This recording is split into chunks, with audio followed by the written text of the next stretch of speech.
Good morning students. आपण मागील video क्लिपमध्ये सहकारी संस्थेच्या सभेबाबतच्या कायदेशीर तरतुदी याविषयी अभ्यास केला होता. त्यामध्ये आपण एकूण 5 मुद्दे बघितले होते.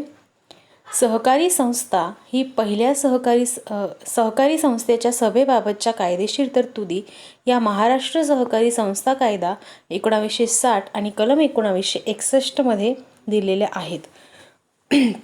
त्यानुसार आपल्याला त्या कायदेशीर तरतुदींचा अभ्यास करावायचा आहे. मी तुम्हाला मागील व्हिडिओमध्ये सुद्धा सांगितलं होतं की सहकारी संस्थेच्या सभेबाबतच्या कायदेशीर तरतुदी हा अतिशय महत्त्वाचा प्रश्न आहे. 8 मार्काला हा प्रश्न विचारला जातो. महत्त्वाचा प्रश्न आहे. मी परत पुन्हा एकदा रिपीट करते, अतिशय महत्त्वाचा प्रश्न आहे आणि तो 8 मार्काला प्रश्न क्रमांक 8 मध्ये विचारला जातो. सभेच्या कायदेशीर तरतुदी स्पष्ट करा. म्हणजे सहकारी संस्थेच्या सभेबाबतच्या कायदेशीर सविस्तर स्पष्ट करा. हे 10च्या 10 मुद्दे तुम्हाला तिथे व्यवस्थित आणि सविस्तर स्पष्ट करावे लागणार आहे. पहिले आपण बघितलं होतं की सभेची सूचना. सभेची सूचनेमध्ये आपण हे बघितलं होतं की सहकार कायद्यातील तरतुदीनुसार सभेची सूचना बोलवण्याचा अधिकार हा संस्थेच्या व्यवस्थापन समितीस असतो, परंतु काही विशिष्ट परिस्थितीत ही सभासद किंवा निबंधक बोलावू शकतात. संस्थेचा सचिव सभेची सूचना तयार करतो. त्यामध्ये काय काय गोष्टींचा उल्लेख असणे आवश्यक आहे. मी पुन्हा सांगते, सभेचे नाव, सभेची दिनांक, वार, वेळ आणि स्थळ इत्यादींचा स्पष्ट उल्लेख असला पाहिजे आणि ती सूचना ही 14 दिवस अगोदर गेली पाहिजे. त्यानंतर आपण पुढचा मुद्दा बघितला होता की सभेची कार्यक्रम पत्रिका. सभेमध्ये ज्या विषयांवर चर्चा केली जाणार आहे त्या विषयांची क्रमवार यादी यालाच आपण कार्यक्रम पत्रिका म्हणतो. आणि मग सभेच्या सूचनेबरोबर कार्यक्रम पत्रिका देखील पाठविली जाते की जेणेकरून सभेस उपस्थित असलेला संबंधित व्यक्ती यांना सभेमध्ये कोणकोणत्या विषयांवर चर्चा होणार आहे याची कल्पना येते. तिसरा मुद्दा आपण बघितला होता की सभेची गणसंख्या.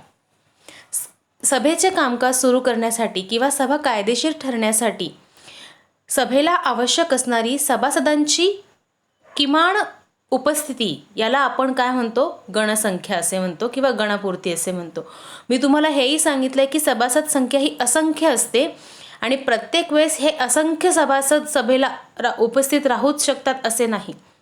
मग कायद्याने त्याच्यावर काही मर्यादा ठेवलेली आहे की किती उपस्थित राहू. मग ती गणसंख्या उपस्थित असणे आवश्यक आहे.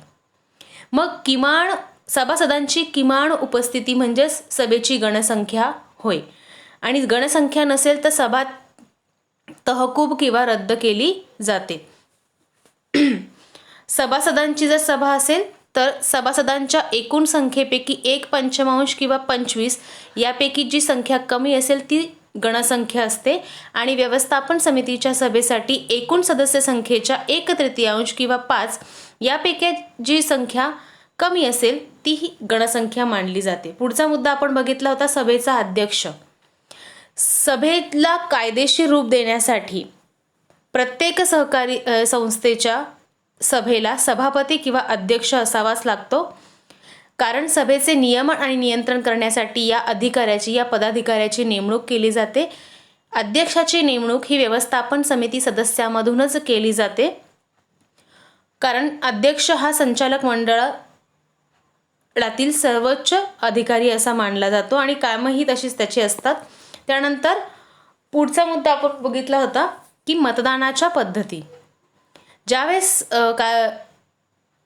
सभेमधील कार्यक्रम पत्रिकेतील विषयांवर चर्चा होते आणि चर्चा झाल्यानंतर निर्णय घेण्याचा वेळ येतो तेव्हा मतदान घेऊन निर्णय घेतले जातात. आणि मग हे मतदान वेगवेगळ्या पद्धतीनुसार घेतले जातात. एकूण 3 पद्धती आहेत. 1 आवाजी पद्धत, 2 गुप्त मतदान पद्धत आणि 3 हात वर करून पद्धत. या 3 पैकी कुठल्याही एका पद्धतीचा वापर करून सहकारी संस्था मतदान घेऊन अनिर्णयित जो विषय आहे त्याला निर्णयाचे स्वरूप देत असते. आता आपण बघणार आहोत 6वा मुद्दा, सभा तहकूब करणे किंवा पुढे ढकलणे.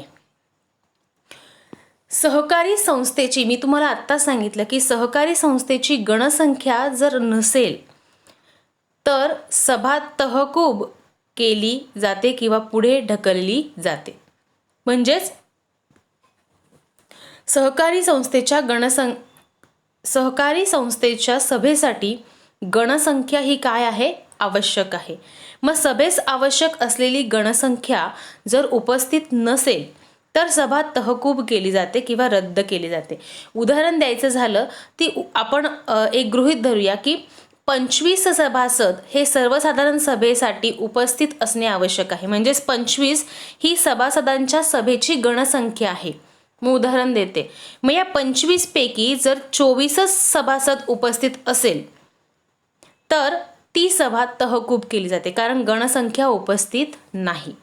मग ती सभा तहकूब म्हणजेच काय, तर त्याच दिवशी ती सभा त्याच ठिकाणी ठरलेल्या कार्यक्रम पत्रिकेप्रमाणे अर्धा तासानंतर घेतली जाते. म्हणजे अर्धा तास त्या एका व्यक्तीची, एक असेल 2 असेल की जे असतील ते, त्या व्यक्तींची वाट बघितली जाते आणि त्यानंतरही त्या व्यक्ती जर उपस्थित असल्या नाही किंवा राहिल्या नाही तर मात्र गणसंख्या नसेल तरीही ती सभा तहकूब न होता पुढे चालवली जाते. म्हणजे फक्त अर्धा तासासाठी ही सभा काय केली जाते, तहकूब केली जाते. आणि तहकूब केलेल्या सभेचे कामकाज हे खूप लांबणीवर चालले, खूप जास्त वेळ चालले, एकाच विषयावर म्हणजे किंवा अनपेक्षित विषयांवर, मेन म्हणजे मूळ मुद्दा बाजूला राहून जर अनपेक्षित चर्चा जर जास्त व्हायला लागली तर अशा वेळेस अध्यक्ष सभागृहाच्या संमतीने सभा तहकूब करू शकतात. कारण बऱ्याच वेळेस काय होतं की मेन मुद्दे बाजूला राहतात आणि अनावश्यक बाबींवर बराच वेळ चर्चा चालते आणि ती सभा वाढत जाते. मग असे जर अध्यक्षाच्या निदर्शनास आले की अनावश्यक गोष्टींवर, अनावश्यक विषयांवर चर्चा होते आहे आणि अपेक्षित वेळेपेक्षा जास्त वेळ होतो आहे, तर अशा वेळेस अध्यक्ष हा काय करतो, सभागृहाची संमती घेतो आणि ती सभा तहकूब करतो. तहकूब म्हणजे काय, रद्द करणे. मग त्यासाठी पुढील सभा निश्चित किंवा अनिश्चित कालावधीसाठी पुढे ढकलली जाते. म्हणजे ती सभा काय झाली, आता रद्द झाली आहे, ती पुढे ढकलली आहे. मग ती कधी होईल, काय होईल हे सांगितलं जात नाही.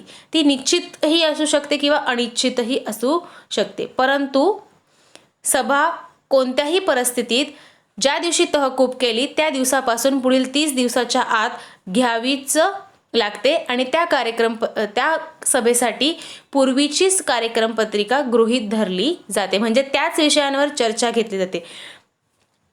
मी पुन्हा सांगते बघा,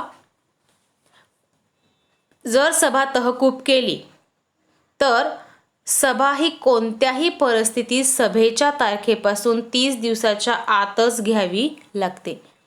30 दिवसाच्या नंतर तुम्ही ती सभा घेऊ शकत नाही. आलं लक्षात, ती सभा कायद्याने 30 दिवसांच्या आतच घ्यावी लागते. पुढचा मुद्दा आहे बघा, प्रस्ताव. प्रस्ताव काय आहे, प्रस्ताव हा सभेपुढे विचारार्थ किंवा निर्णयासाठी विधानांच्या स्वरूपात ठेवलेला विषय.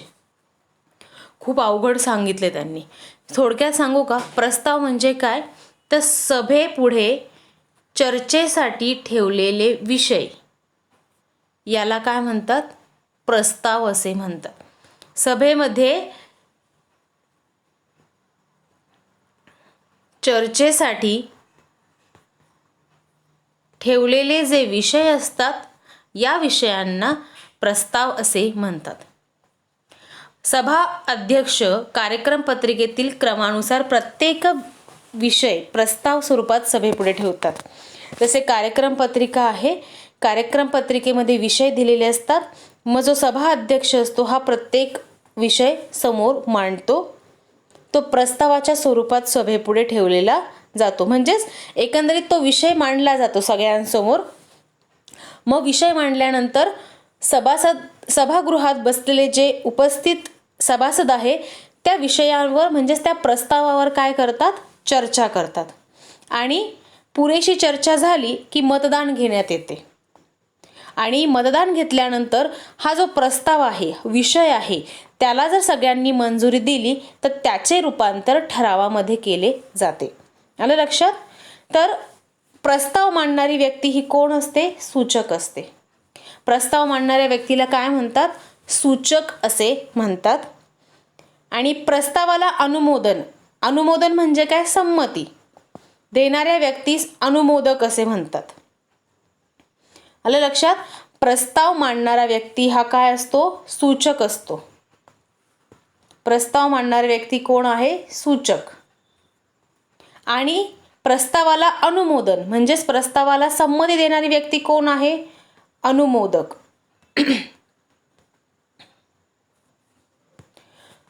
आणि प्रस्तावावर सूचकाची सही असावी लागते, कारण त्याने तो विषय मांडला आहे म्हणून त्याची सही प्रस्तावावर असणे आवश्यक असते. प्रस्ताव हा लेखी स्वरूपात असावा, तो होकारात्मक असावा. लेखी स्वरूपात प्रस्ताव म्हणजे विषय असावा आणि तो विषय संस्थेच्या दृष्टीने होकारात्मक असावा. प्रस्तावामध्ये अनेक दुरुस्त्या सुचवता येतात आणि तो मतदानापूर्वी मागेही घेता येतो. की उदाहरणार्थ एखादा विषय आपण सभेमध्ये मांडला, म्हणजेच प्रस्ताव ठेवला आहे, परंतु नंतर जर वाटले की तो विषय गरजेचा नाही तर किंवा चर्चा झाली, त्याच्यावर निर्णय देण्यापूर्वी, मतदान होण्यापूर्वी तो प्रस्ताव मागे घेता येतो, विषय मागे घेता येतो. परंतु एकदा त्या विषयांवर मंजुरी दिली गेली की तो प्रस्ताव मागे घेता येत नाही. त्याचबरोबर प्रस्ताव हा सूचित आणि अनुमोदित झाल्यानंतर तो सभेची मालमत्ता बनते. म्हणजेच प्रत्येक सभासदाला प्रस्तावावर एकदाच बोलता येते आणि सूचकाला प्रस्ताव मांडताना आणि सर्वात शेवटी मतदान होण्यापूर्वी असे दोनदा बोलता येते. आलं लक्षात? तर अशा प्रकारे प्रस्ताव म्हणजे थोडक्यात काय आहे? प्रस्ताव हा सभेपुढे चर्चेसाठी ठेवलेला विषय आहे, ज्यालाच आपण प्रस्ताव असे म्हणतो. प्रस्ताव हा चर्चेसाठी सभेपुढे ठेवला जातो आणि पुरेशी चर्चा झाली की मतदान घेण्यात येते आणि मतदान झाले की त्या प्रस्तावाचे रूपांतर ठरावात होते. म्हणजेच प्रस्तावावर चर्चा करून अंतिम निर्णय घेता येतो. जो अंतिम निर्णय असतो त्याला ठराव असे म्हणतात. जो प्रस्ताव मांडतो त्या व्यक्तीला आपण सूचक म्हणतो आणि जो प्रस्तावाला मंजुरी देतो त्याला अनुमोदक असे म्हणतात. प्रस्तावावर सूचकाची सही असावी लागते आणि त्याचबरोबर अनुमोदकाला एकदा आणि सूचकाला दोनदा बोलता येते. याप्रमाणे 7वा मुद्दा आहे. 8वा मुद्दा काय आहे बघा? ठराव. आता ठराव म्हणजे काय? तर सभेने अंतिमरित्या मंजूर केलेला प्रस्ताव म्हणजेच ठराव होय. एकदा की प्रस्तावावर पुरेशी चर्चा झाली आणि त्यावर मतदान झाले की अंतिम निर्णय घेण्यात येतो आणि त्या अंतिम निर्णयालाच ठराव असे म्हणतात. सभेने संमत केलेला विषय ठरावाच्या स्वरूपात ठेवला जातो. ठराव हा प्रस्तावाचा शेवट आहे. ठराव संस्थेवर बंधनकारक असतो आणि ठराव चर्चा व बदलही करता येत नाही. एकदा की ठराव झाला, अंतिम निर्णय झाला सगळ्यांच्या संमतीने, की त्या ठरावामध्ये बदल करता येत नाही आणि चर्चा देखील करता येत नाही. ठरावाचे 2 प्रकार आहे, साधा ठराव आणि दुसरा आहे विशेष ठराव. ज्या गोष्टींसाठी निबंधकाकडे मंजुरी घ्यावी लागते त्याला, म्हणजे ज्या विषयांसाठी असे विषय काही, उदाहरणार्थ उपविधीमध्ये उपविधीमध्ये बदल करणे किंवा भाग भांडवलात वाढ करणे, हे विषय जे आहेत जे निबंधकाच्या परवानगीशिवाय होऊ शकत नाही. मग या विषयांसाठी विशेष ठराव संमत करावा लागतो आणि तो निबंधकाकडे मंजुरीसाठी पाठवावा लागतो. त्याला म्हणतात विशेष ठराव. आणि साधा ठराव म्हणजे काय? की जो सभेमध्ये चर्चा करून त्याच्यावर सर्व सभासद मिळून अंतिम निर्णय घेऊ शकतात, त्याला साधा ठराव असे म्हणतात. निबंधकाच्या मंजुरीनंतरच मग विशेष ठरावाची काय केली जाते? अंमलबजावणी केली जाते. ठराव हा त्या सभेचा अंतिम निर्णय असतो आणि एकदा झालेला जो ठराव आहे तो परत मागे घेता येत नाही. जो ठराव झाला त्याला आपण अंतिम निर्णय म्हणतो आणि अंतिम निर्णय हा इतिवृत्तामध्ये लिहिला जातो. इतिवृत्त म्हणजे काय? त्या सभेमध्ये झालेल्या चर्चेचा एक आढावा एक स्वतंत्र वहीमध्ये पुस्तकामध्ये लिहिला जातो, त्याला आपण काय म्हणतो, इतिवृत्त असे म्हणतो. मग ठराव म्हणजे काय, तर सभेने अंतिमरित्या मंजूर केलेला प्रस्ताव म्हणजेच अंतिम निर्णय घेतलेला जो आहे त्या अंतिम निर्णयाला ठराव असे म्हणतात. ठरावामध्ये कुठल्याही स्वरूपाचे बदल करता येत नाही, ठरावावर चर्चा देखील करता येत नाही. एकूण 2 प्रकार आहेत, साधा ठराव आणि विशेष ठराव. साधा ठराव हा सभेमध्ये चर्चा करून अंतिम निर्णय घेतल्यानंतर ठरवलेला असतो. आणि विशेष ठराव म्हणजे ज्या विषयांसाठी निबंधकाच्या परवानगीची गरज असते त्यास त्याला विशेष ठराव असे म्हटले जाते. मग या विशेष ठरावासाठी निबंधकाकडे मान्यतेसाठी हे विशेष ठराव पाठवावे लागतात. तर सभेचा अंतिम निर्णय म्हणजेच काय, ठराव. आणि एकदा झालेला ठराव हा मागे घेता येत नाही. 9वा मुद्दा आहे बघा, निर्णायक मताधिकार. निर्णायक मताधिकार म्हणजे काय, की बऱ्याच वेळेस बघा असं होतं की आपण सभेमध्ये एखाद्या विषयावर चर्चा करतो आणि चर्चा केल्यानंतर सर्वांचे मत घेतो. मग मत जेव्हा घेतो तेव्हा बऱ्याच वेळेस असे होते की त्या विषयाच्या बाजूने असणारी लोक आणि त्या विषयाच्या विरुद्ध असणारी लोक या दोघांची संख्या समान असते. मग अशा वेळेस एखादा प्रश्न अनिर्णित म्हणजेच त्याच्यावर निर्णय घेता येणे अशक्य होते. मग असे प्रश्न किंवा अशा समस्या निर्माण होऊ नये यासाठी सहकार संस्था कायदा, महाराष्ट्र सहकारी संस्था कायदा 1960 ने अध्यक्षाला आपले निर्णायक मत देण्याचा अधिकार दिलेला आहे. रिकाम्या जागा जोड्या लावा किंवा ऑब्जेक्टिव्हला विचारण्यात येतो, अध्यक्ष कोणाला निर्णायक मत देण्याचा अधिकार आहे, तर अध्यक्षाला निर्णायक मत देण्याचा काय असतो, अधिकार असतो. म्हणजे सभेमध्ये एखाद्या विषयावर एखाद्या प्रस्तावावर जर समान मते पडली तर अध्यक्ष जो निर्णय संस्थेच्या हिताचा आहे त्या बाजूनी मत देऊन आपले निर्णायक मत देऊन सभेच्या हितासाठी तो निर्णय घेऊ शकतो. म्हणूनच महाराष्ट्र सहकारी संस्था कायदा 1960 आणि कलम 27 नुसार अध्यक्षांना निर्णायक मत देण्याचा काय असतो, अधिकार असतो. मग अध्यक्षाला प्रस्तावावर एक मत देता येते. प्रस्तावावर जर समान मते पडली तरच त्याला निर्णायक मत देता येते. आलं लक्षात? तर निर्णायक मताधिकाराचा अधिकार कोणाला आहे, अध्यक्षाला आहे. आणि सगळ्यात शेवटचा मुद्दा म्हणजे सभेचे इतिवृत्त, सभावृत्तांत. सभेमध्ये झालेले जे कामकाज आहे किंवा सभेमध्ये घेतलेले जे निर्णय आहे ज्याला आपण ठराव म्हणतो, याची अधिकृत लेखी नोंद म्हणजेच सभेचे इतिवृत्त होय. आणि यालाच सभावृत्तांत किंवा सभेचे टिपण असे देखील म्हणतात. कोणत्याही सभेचे इतिवृत्त हे सभेत झालेल्या कामकाजाचा आणि घेतलेल्या निर्णयांचा स्पष्ट, अधिकृत आणि विश्वसनीय लेखी पुरावा असतो. सहकार कायद्यातील सचिवाला सभासदांच्या सभा आणि व्यवस्थापन समितीच्या सभा अशा 2 स्वतंत्र इतिवृत्त वह्या दिल्या जातात किंवा वह्या ठेवाव्या लागतात आणि त्या सभांच्या बाबतीत इतिवृत्त त्याला लिहिणे आवश्यक असते. मग इतिवृत्त म्हणजे काय आहे, तर थोडक्यात सभेमध्ये झालेले जे कामकाज आहे, सभेमध्ये झालेले जे निर्णय आहे, ठराव आहे, त्याची अधिकृत कायदेशीर लेखी नोंद म्हणजे इतिवृत्त होय. आणि इतिवृत्त हे सचिवामार्फत लिहिले जाते. सचिव सभासदांच्या सभा आणि व्यवस्थापन समितीच्या सभा अशा 2 इतिवृत्त वह्या ठेवतो. मग या इतिवृत्त पुस्तकात, इतिवृत्त वहीमध्ये कामकाजाची खरी स्पष्ट नोंद केली गेली पाहिजे. सभेच्या कार्यक्रम पत्रिकेवर इतिवृत्त कायम करणे हा विषय पहिल्या क्रमांकावर असतो बघा. इतिवृत्त वाचून कायम करणे, त्या म्हणजेच मागील सभेमध्ये जे काही झाले ते येणाऱ्या सभेमध्ये वाचून दाखवले जाते. मग सचिवाला काय करावं लागतं, तर सभेला हजर राहून सभेला किती जण उपस्थित होते, सभेमध्ये काय कामकाज झाले, सभेमध्ये कोणकोणते ठराव संमत झाले, या सगळ्यांची एक कच्च्या स्वरूपात नोंद ठेवावी लागते आणि नंतर तो इतिवृत्तामध्ये पक्क्या स्वरूपात लेखी स्वरूपात ही नोंद ठेवतो. सभेने घेतलेले निर्णय हे संस्थेवर बंधनकारक असतात आणि या इतिवृत्ताच्या शेवटी अध्यक्ष व सचिवाच्या काय असतात, सह्या असतात.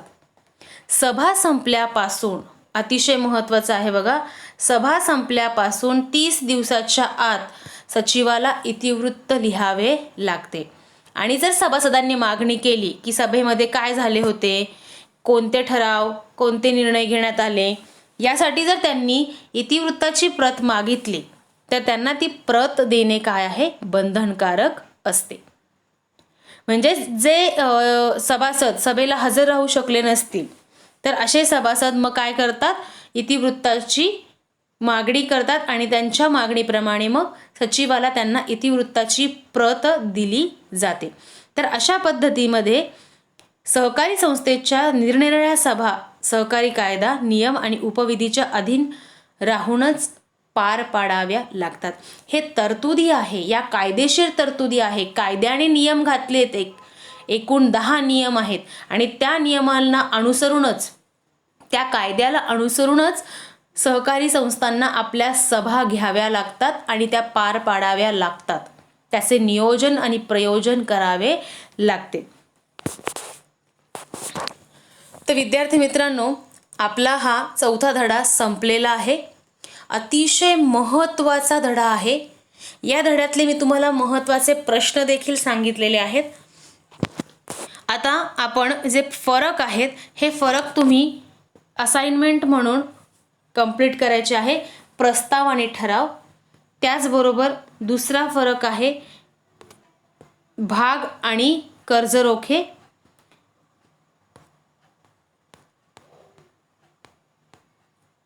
अंतर्गत साधने आणि बहिर्गत साधने, कार्यक्रम पत्रिका आणि सभा वृत्तांत.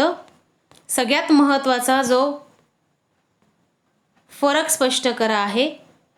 बाकीचे नाही लिहिलेत तरी चालतील, पण सगळ्यात महत्त्वाचा व्हेरी इम्पॉर्टंट क्वेश्चन, बऱ्याच वेळेस या 4 पैकी कोणतेही 2 प्रश्न हे परीक्षेला विचारलेच जातात.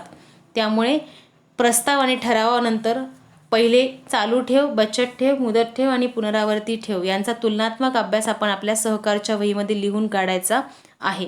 विद्यार्थी मित्रांनो, आपला चौथा धडा हा संपलेला आहे आणि तुम्हाला काही जर अडचणी असतील, काही मुद्दे जर समजले नसतील तर तुम्ही ते मुद्दे तुमच्या ऑनलाईन तासिकेमध्ये विचारू शकतात.